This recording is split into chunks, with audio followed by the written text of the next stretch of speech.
Olá, pessoal, bom dia! Como é que vocês estão? Estão bem? Espero que vocês estejam bem, que vocês estejam aproveitando esse dia, que é um dia muito especial, que é o Dia do Estudante. Parabéns a todos vocês, meus alunos. E eu quero também dar alguns recadinhos, aqueles de sempre. Por exemplo, fique bem, fique em casa, se possível, é claro. Se sair, cuide-se, higienize bem as mãos, lave as mãos com bastante água e sabão e, quando estiver fora, com álcool em gel. Leve sempre seu potinho ali, seu frasquinho, né, para que você possa, apesar de que todos os estabelecimentos devem estar fornecendo o álcool em gel. Então, turma, nós vamos falar sobre coesão referencial. Estamos em alinhamento com a professora Suzy, vocês viram que vocês estão tendo aula com ela, vai ser uma semana com ela, outra comigo. Então, eu quero que vocês participem. Eu fico muito feliz quando ela diz que todos vocês estão participando, certo? Então, nós vamos trabalhar com o caderno de atividades do terceiro bimestre. Eu vou falar sobre coesão referencial, justamente para estar em alinhamento com a professora Suzy. Primeiramente, eu quero explicar para vocês o que é coesão. Então, imagine uma parede. Nós vamos fazer uma parede de tijolos, correto? Os tijolos, eles devem estar bem alinhados, devem estar relacionando-se um com o outro de forma bem harmoniosa, porque se ficar um só ficar torto, a parede fica feia, ela pode até correr o risco de cair. Assim é o nosso texto. Nós temos elementos linguísticos que são aquelas palavrinhas, todas as palavrinhas lá, e cada uma tem a sua função, certo? Se ela não tiver bem colocada no texto, ela vai fazer o papel do tijolo da parede, certo? Como assim, professora? Que analogia é essa? Percebam o seguinte, se eu colocar uma palavra num texto e essa palavra não estiver em harmonia com as demais, essa palavra ela vai estar o quê? Ela vai estar desconexa e por isso vai deixar seu texto feio, assim como, né, um tijolo mal colocado, ou um tijolo, digamos assim, que não esteja ali fazendo a relação entre os demais de forma adequada, também vai deixar a parede feia, certo? Então a coesão é isso, é a relação entre essas palavras. Então é um conjunto de ligações estabelecidas entre ideias, palavras. E daí a gente vai partindo para algo maior, que são as frases, depois os parágrafos de um texto, certo? Então, imaginem palavras, e essas palavras eu vou tratá-las como elementos coesivos ou elementos linguísticos que fazem essas ligações. E essas ligações sempre se estabelecem ideias, estabelecem sentidos, ok? Diversos são os elementos coesivos que promovem essas ligações. Eu tenho alguns exemplos como os sinônimos, os pronomes pessoais, os pronomes oblíquos, demonstrativos, os possessivos ou os relativos. Professora Hilde, mas aí eu não vou lembrar, professora, de todos. Eu coloquei ali, logo em seguida, uma tabela com esses elementos.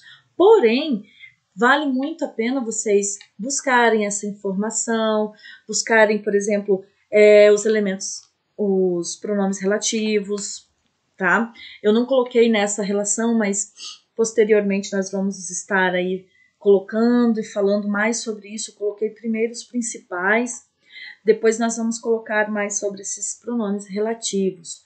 Mas os demais, os sinônimos, pronomes pessoais, oblíquos, demonstrativos e possessivos eu coloquei, tá certo? Então, coesão é isso, gente, é um conjunto de ligações estabelecidas entre ideias, entre palavras, entre frases e parágrafos de um texto.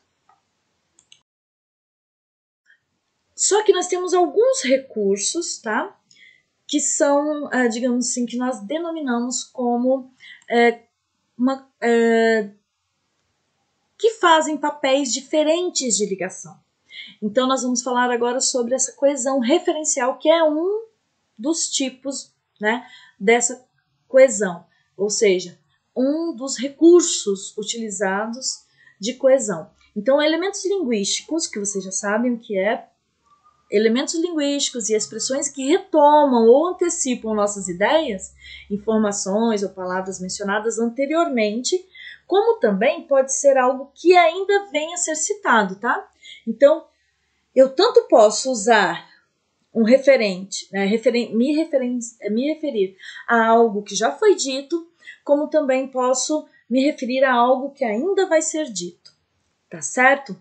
Então, nós temos um nome específico para isso, mas nós não vamos nos aprofundar, tá certo? Por exemplo, algo que foi citado antes, né, que, por exemplo, eu tenho um pronome que se refere a algo que foi citado antes, eu tenho uma anáfora.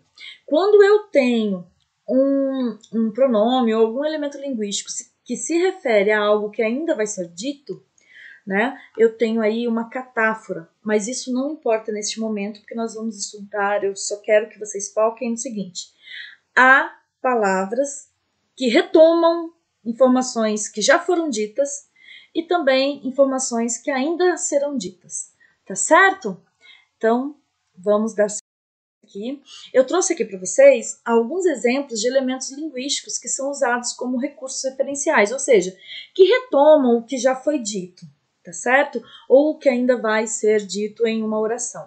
Então, eu posso usar palavras sinônimas ou equivalentes, eu posso usar pronomes pessoais do caso reto, eu, tu, ele, nós, vós, eles.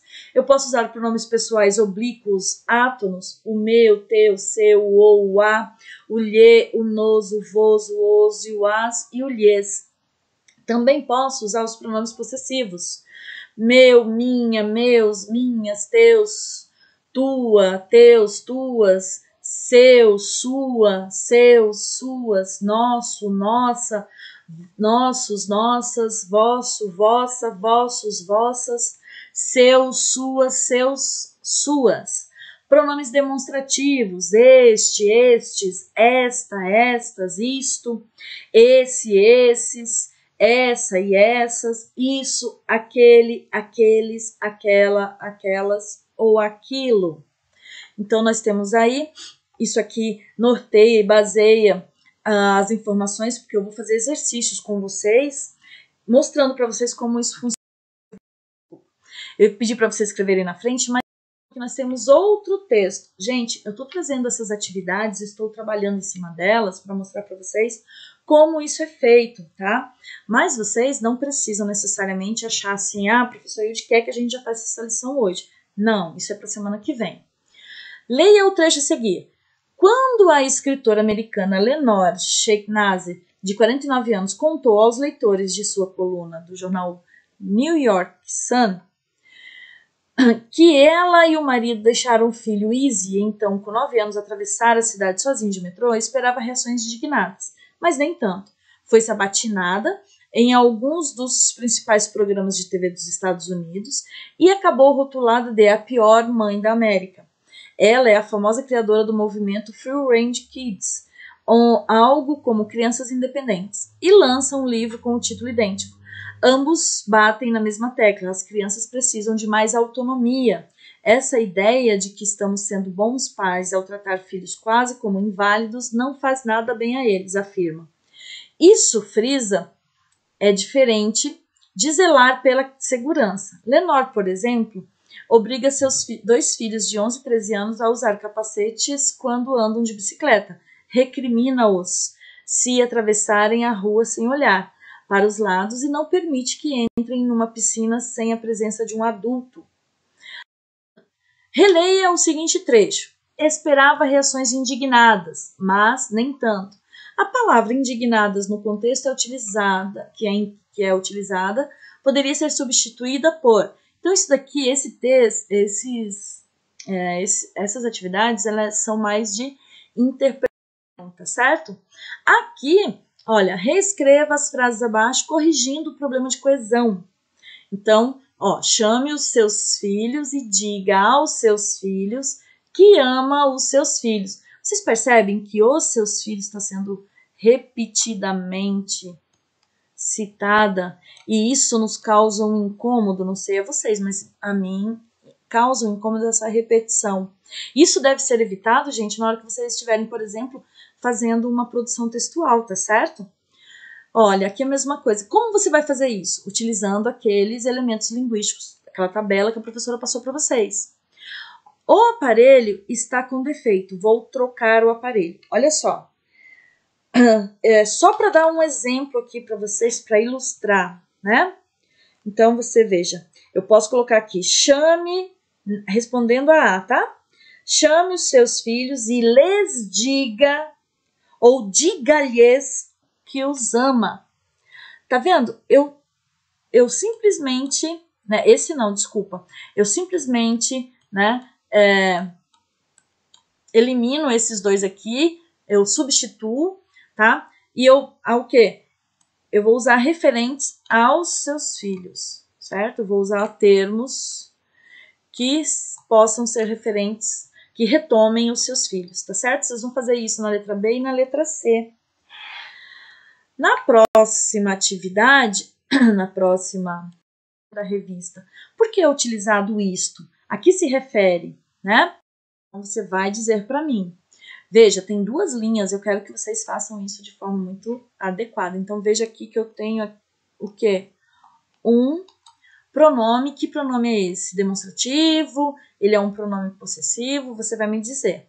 Reescreva os períodos evitando as repetições.